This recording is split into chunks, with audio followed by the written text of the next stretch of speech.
यार ये भाभी भी ना सीधा हाँ बोलने में क्या जा रहा है इनका। मैं कब से इनके आगे पीछे घूम रही हूँ, गिड़गिड़ा रही हूँ कि मेरी बेस्ट फ्रेंड की शादी में मेरे साथ दिल्ली चलो, पर ये हैं कि टस से मस नहीं हो रही, जैसे इन्हें कोई फर्क ही नहीं पड़ता। अगर इन्होंने ऐसे ही देर की तो फ्लाइट की सारी टिकटें बिक जाएंगी, फिर मैं क्या करूंगी। मोहिनी भाभी गुनगुनाती हुई किचन से निकली। उनके हाथ में खाना बनाने वाली कड़छी थी और वो राधिका के कमरे में आ जाती है।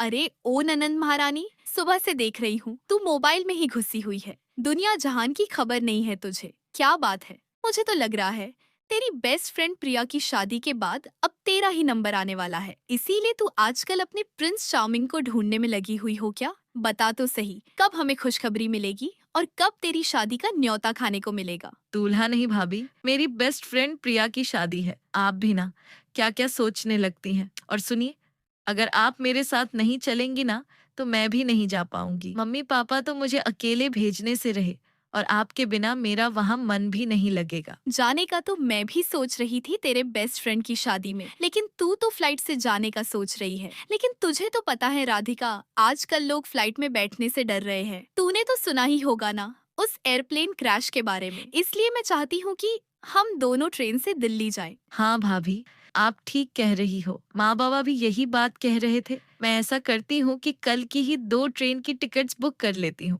फिर तो आपको कोई दिक्कत नहीं होगी ना भाभी।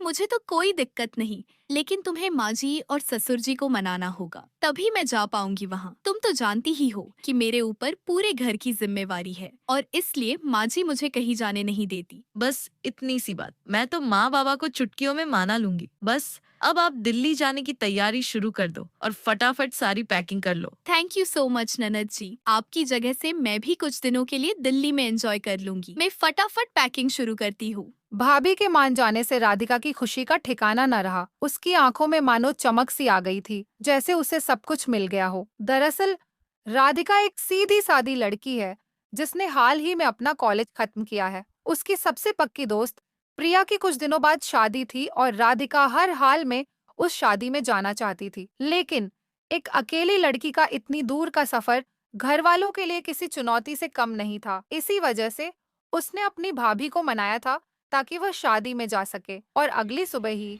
दोनों ननद भाभी अपना सामान पैक करके रेलवे स्टेशन पहुंच गईं। अरे राधिका, तेरी तो बात ही अलग है। ये देख, वो कुली वाला तुझे कैसे घूर रहा है, ऐसे जैसे उसने आज तक कोई लड़की देखी ही ना हो। मुझे तो लग रहा है वो सामान से ज्यादा तुझे ही देख रहा है, कहीं टिकट लेकर पीछे ही ना चल पड़े तेरे। अरे कुल्ली नहीं भाभी, वो तो किसी कुल्ली का भतीजा लग रहा है। मुझे तो लगता है ये अपने चाचा के साथ काम नहीं बल्कि हमें घूरने आया है, और वो भी कुछ ज्यादा ही दिलचस्पी से। तभी वहां ट्रेन प्लेटफॉर्म में जा पहुंचती है। अब चलिए भी भाभी, देर हो रही है और लोग भी चढ़ने लगे हैं। हमें अपनी सीट भी तो ढूंढनी है, वरना कहीं खड़ी खड़ी ही न जाना पड़े। और दोनों ननद भाभी अपनी अपनी सीट ढूंढने के लिए ट्रेन में चढ़ जाती हैं। लो, मिल गई हमारी सीट 52 और 53। तू ऊपर जा, मैं नीचे बैठती हूँ। वैसे भाभी, ऊपर वाली सीट पर बैठकर तो ऐसा लग रहा है जैसे मैं कोई हवाई जहाज की पायलट हूँ और ये पूरा जनरल कोच मेरा प्राइवेट जेट है। नीचे सब यात्री मेरे कमांड का इंतजार कर रहे हैं। एक काम कीजिए, आप भी ऊपर आ जाएगी, यहाँ बैठने में बड़ा मजा आएगा भाभी। नहीं ननद जी, ऊपर आप ही बैठिए, मैं यहाँ नीचे ही ठीक हूँ। वैसे भी मुझे ऊंचाई से बहुत डर लगता है, तभी तो मैं फ्लाइट से नहीं गई। और इस तरह से दोनों ननद भाभी अपनी अपनी सीट पर बैठ जाती है और डब्बा धीरे धीरे भर रहा है। थोड़ी ही देर में ट्रेन स्टेशन से आगे बढ़ जाती है। सभी यात्री ट्रेन के बाहर के नजरों का मजा ले रहे थे। तभी एक बूढ़ी अम्मा मोहिनी से कहती है, कहाँ जा रही हो बेटी? लगता है तुम अकेली हो, तुम्हारे साथ कोई नजर नहीं आ रहा। अरे अम्मा जी, मैं अकेली नहीं हूँ, मेरे साथ मेरी ननद भी है और हम दोनों ननद भाभी दिल्ली जा रहे हैं। वो क्या है ना कि मेरी ननद की सहेली की शादी है वहाँ। बस इसी सिलसिले में हम दोनों ट्रेन से दिल्ली की ओर चल पड़े हैं। वैसे अम्मा जी, आप कहाँ जा रही हो? बेटी, मैं तो अपने पति के साथ दिल्ली जा रही हूँ, अपने बेटे और बहू से मिलने। मेरा बेटा शहर में नौकरी करता है, इसलिए अपने बीबी बच्चों के साथ वहीं शहर में ही रहता है। बड़े दिन हो गए हैं उससे मिले हुए। अम्मा, ये तो बहुत अच्छी बात है। ऐसे ही सभी लोग एक दूसरे से बात करते हुए ट्रेन के इस सफर का मजा ले रहे होते हैं। ट्रेन भी पूरी रफ्तार से आगे बढ़ रही होती है। तभी राधिका कहती है, भाभी, ट्रेन से सफर करने में तो बड़ा मजा आ रहा है। कुछ ही देर में यहाँ तो कितने लोगों से जान पहचान होने लगी। यही अगर हम लोग फ्लाइट से जा रहे होते तो सब कुछ कितना बोरिंग सा लगता। ट्रेन से भले ही हम थोड़ा देर से दिल्ली पहुँचेंगे, लेकिन मजा खूब आएगा इस सफर में। देखा ननन जी, मैंने तो आपको पहले ही कहा था कि फ्लाइट से नहीं बल्कि ट्रेन से चलिए, और देखिए आ रहा है ना मजा सफर का। अब तो आप बस मजे कीजिए। वैसे भाभी, मुझे ना बड़े जोरों की भूख लगी है। घर से जल्दी निकलने के चक्कर में कि ट्रेन न छूट जाए, मैंने तो ठीक से नाश्ता भी नहीं किया, बस थोड़ा सा बटर और ब्रेड ही खा पाई थी। अब बड़े जोरों की भूख लगने लगी है। अरे ननन जी, बस इतनी सी बात, मैं पहले से सब तैयारी करके आई हूँ। ये लीजिए गर्मा गर्म आलू के पकौड़े, इन्हें खाइए और मजे कीजिए। मैंने इनको फॉइल पेपर में अच्छे से लपेट कर पैक किया था।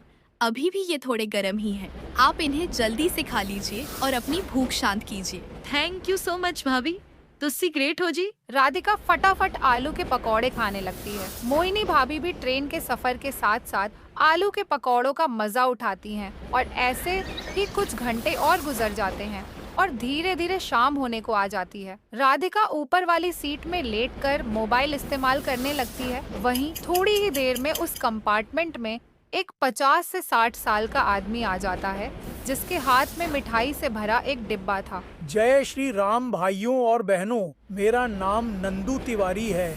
आप सभी मुझे नहीं जानते होंगे और मैं भी आप सभी को नहीं जानता, लेकिन मैं आप लोगों के साथ अपनी एक खुशी को बांटना चाहता हूँ। दरअसल मैं दादा बन गया हूँ। शहर में मेरी बहू ने मेरे पोते को जन्म दिया है। बहुत परेशानियों के बाद और 10 सालों के बाद मुझे दादा बनने का सुख मिला है। इसी खुशी में मैं आप सबके लिए मिठाई लेकर आया हूँ। नंदू तिवारी सबको मिठाई बांटने लगता है। अरे ननन जी, वो आदमी सबको मिठाइयाँ बांट रहा है, तुम्हें भी चाहिए क्या?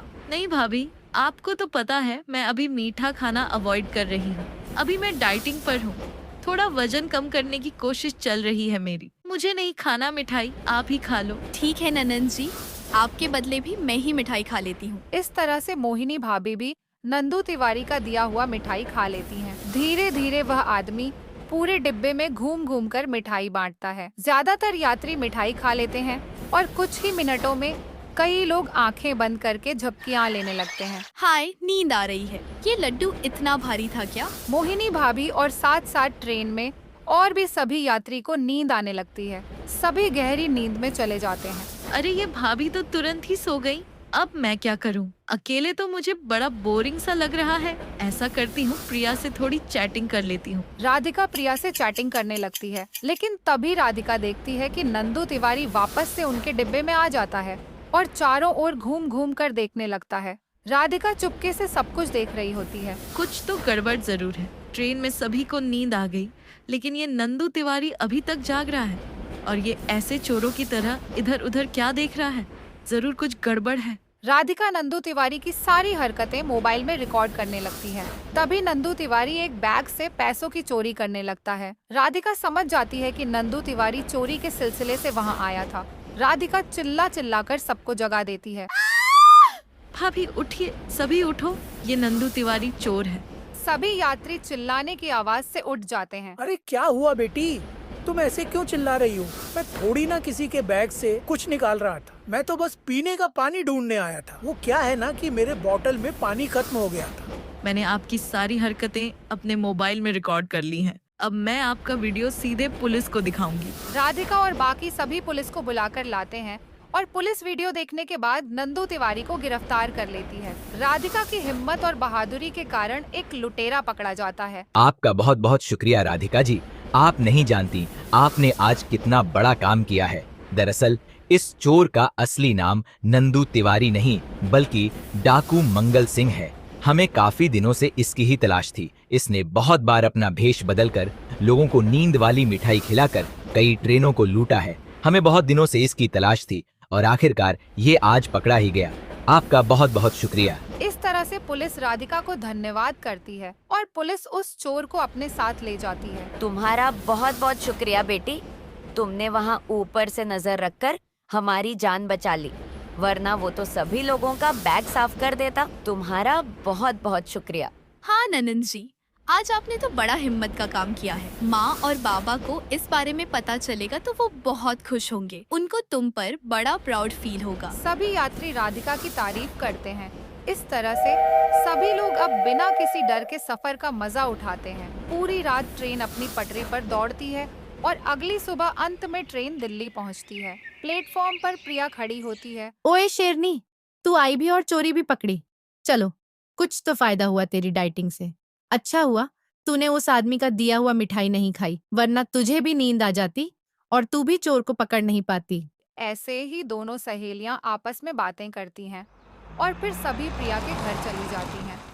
और अगले दिन धूमधाम से प्रिया की शादी होती है। शादी में सब बहुत खुश होते हैं। राधिका को हर कोई रेल वाली हीरोइन कहता है। मोहिनी भाभी भी गर्व से मुस्कुराती हैं। मॉरल ऑफ द स्टोरी, इस कहानी से हमें एक महत्वपूर्ण सीख मिलती है। यात्रा करते समय किसी भी अनजान व्यक्ति द्वारा दी गई कोई भी खाने पीने की चीज नहीं खानी चाहिए। अक्सर ऐसे लोग मीठी बातों या चीजों का लालच देकर यात्रियों को नुकसान पहुंचाने की कोशिश करते हैं। हमें हमेशा सतर्क रहना चाहिए और अपनी सुरक्षा को प्राथमिकता देनी चाहिए। मोहिनी और राधिका की सूझबूझ ने उन्हें और अन्य यात्रियों को बड़ी मुसीबत से बचाया।